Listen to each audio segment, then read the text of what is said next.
RBC के बाद जो दूसरी मुख्य कणिका है उसको कहते हैं श्वेत रुधिर कणिका, यानी व्हाइट ब्लड कॉर्पसेल्स, WBC।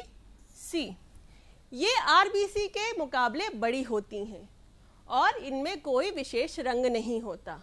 ये 5 प्रकार की होती हैं और इनमें केंद्रक होता है। जैसे आरबीसी में केंद्रक नहीं था ना, लेकिन इनमें केंद्रक होता है। पर केंद्रक कैसा है? बटा हुआ सा है।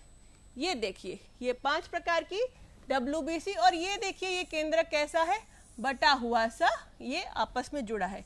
यहाँ देखिए ये भी ऐसा बटा हुआ सा केंद्रक है। इसी प्रकार से ये केंद्रक यहाँ पर भी बटा हुआ है। और ये देखिए ये कैसी हैं? पारदर्शी हैं और इनका कोई विशेष आकार नहीं है। श्वेत रुधिर कणिका का निर्माण प्लीहा में होता है। प्लीहा यानी स्प्लीन। कहाँ होता है ये प्लीहा? ये प्लीहा हमारे शरीर में पेट के पीछे यहाँ ये स्प्लीन होता है।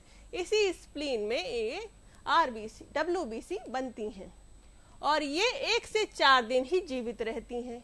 इनका काम है प्रतिरक्षण करना, मतलब हमारे शरीर की रक्षा करना।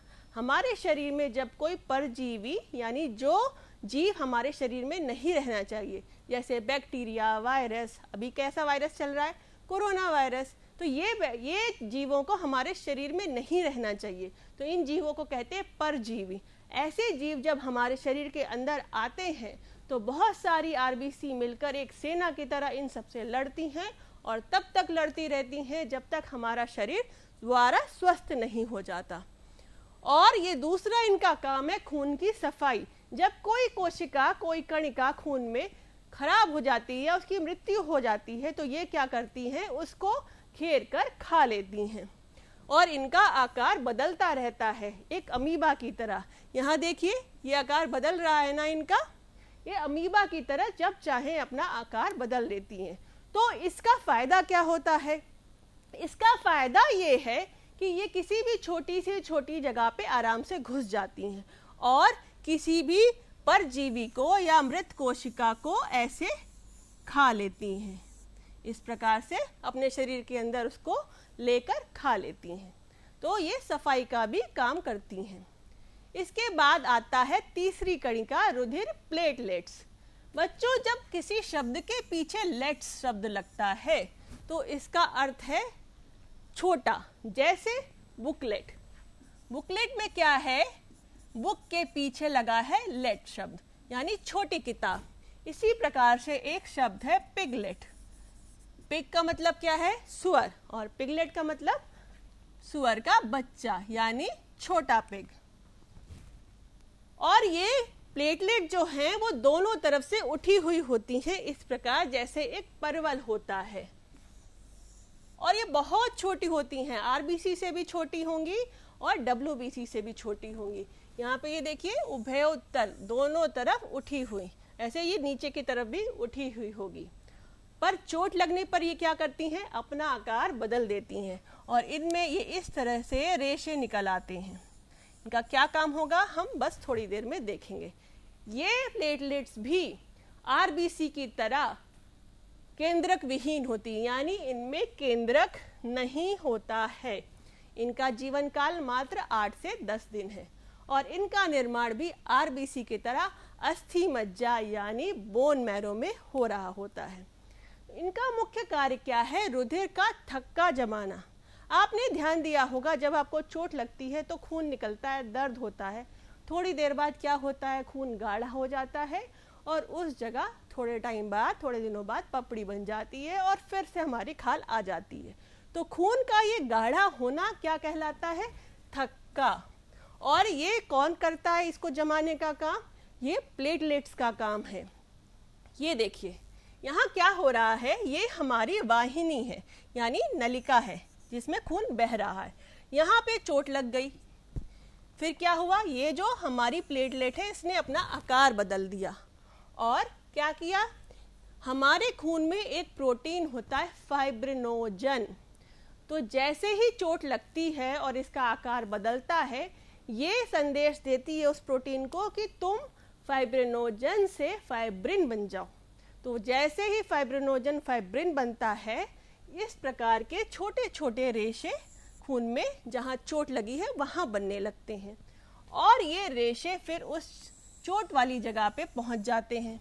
उससे क्या होता है कि जितनी भी कणिकाएं हैं जो खून के माध्यम से उस रास्ते जहाँ छिल गया था बाहर बह रही हैं, वो इन रेशों में फंस जाती हैं और फंस जाती हैं। तो आपने देखा होगा चोट लगने के बाद थोड़ा सा खून गाढ़ा हुआ ना, वो इसी वजह से होता है।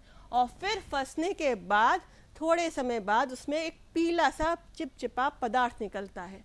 अगर आप उसको छुएंगे तो आप देखेंगे हल्का सा चिपचिप सा कर रहा है, तो वो उसको हम कहते हैं सीरम। थोड़े समय बाद क्या होगा, यहाँ पर ये पपड़ी बन जाएगी और ये सूख जाएगा और हमारी इस नलिका से जहाँ अभी छेद हुआ था उससे खून बहना बंद हो जाएगा। लेकिन क्या होता है, एक बीमारी है डेंगू बुखार जो कि मच्छर के काटने से होती है। उसमें क्या होता है, प्लेटलेट्स कम हो जाती हैं। आपने घरों में अक्सर सुना होगा कि कोई कहता है वो बीमार है और उनके अंदर प्लेट्स कम हो गई, तो आपने सोचा होगा क्या शरीर के अंदर प्लेट्स होती हैं? प्लेट्स का मतलब वहाँ पर प्लेटलेट से ही है। ये बहुत बारीक कण हैं, बहुत ही बारीक कण होते हैं जो कि डेंगू के बुखार में कम हो जाते हैं। अगर प्लेटलेट्स कम हो रही हैं तो इसका क्या प्रभाव पड़ेगा? प्लेटलेट के कम होने पर व्यक्ति का जो खून है वो जमेगा नहीं। अगर उसको कभी चोट लग गई और खून निकल रहा है तो फिर वो जमेगा नहीं, तो बहता रहेगा और हमारे अंदर से खून खत्म हो जाएगा। जैसे कि कभी टंकी में पानी भरा हो और हमारे किसी पाइप में लीकेज हो तो टंकी का पानी खत्म हो जाता है ना, बिल्कुल उसी तरह से ये हमारे शरीर का लीकेज है, हो जाएगा और धीरे धीरे खून समाप्त हो जाएगा। तो होगा क्या कि अंगों तक ऑक्सीजन और ग्लूकोज नहीं पहुंच रहा होगा, और जब अंगों तक ऑक्सीजन और ग्लूकोज नहीं पहुंचेगा तो हमें ऊर्जा नहीं मिलेगी, और जिस प्रकार एक गाड़ी बंद पड़ जाती है हमारा शरीर भी बंद पड़ जाएगा, यानी हमारी मृत्यु हो जाएगी। तो अगर हमें कोई बीमारी है, जैसे कि हमें लग रहा है कि थकान हो रही है या फिर हमें चक्कर आ रहे हैं, तो हम डॉक्टर के पास गए। डॉक्टर ने क्या कहा कि अपने खून की जांच कराओ। तो जब हम खून की जांच कराते हैं तो हमें इस तरह का एक पेपर मिलता है, इसको हम कहते हैं ब्लड रिपोर्ट। क्या बोलेंगे? Blood report. इसको हम हीमेटोलॉजी रिपोर्ट भी या पैथोलॉजी रिपोर्ट भी कहते हैं। हो सकता है इस तरह का पेपर आपने अपने घर में देखा हो। सबसे ऊपर यहाँ नाम और रोगी के पते के बारे में, वो कितने एज का है, ये सब लिखा होता है, और नीचे यहाँ पर रिजल्ट लिखे होते हैं।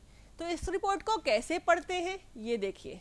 सबसे ऊपर है ये हीमोग्लोबिन, यही वो प्रोटीन है जो खून को लाल रंग दे रही थी। इसके नीचे ये क्या है? टीएलसी। टीएलसी का मतलब है हमारी WBC। ये देखिए 5 प्रकार की हैं, 1 2 3 4 5, और इसके नीचे ये है RBC और ये है प्लेटलेट्स। यहाँ पर हमारे जो मरीज है उसके कितना संख्या है ये दे रखी है, और यहाँ पर दे रखा है कि कितना होना चाहिए। अगर हम तुलना करें तो 1 घन mm रक्त में, यानी कि राई के बराबर रक्त में 55 से 45 लाख तक RBC होती हैं, 2 से 5 लाख तक प्लेटलेट्स होती हैं और 9 से 5,000 तक WBC होती हैं।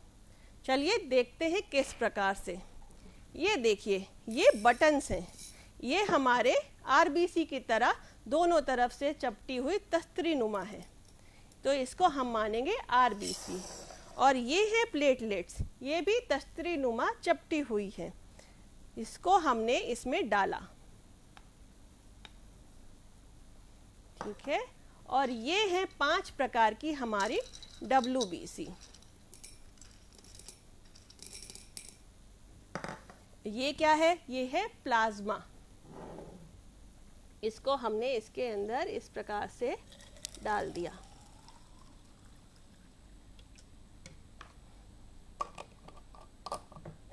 तो ये क्या बन गया हमारा? ये बन गया हमारा रक्त। ये क्या है? ये देखिए लगभग 45% इसमें हमारी कणिकाएं हैं और 55% ये हमारा प्लाज्मा है।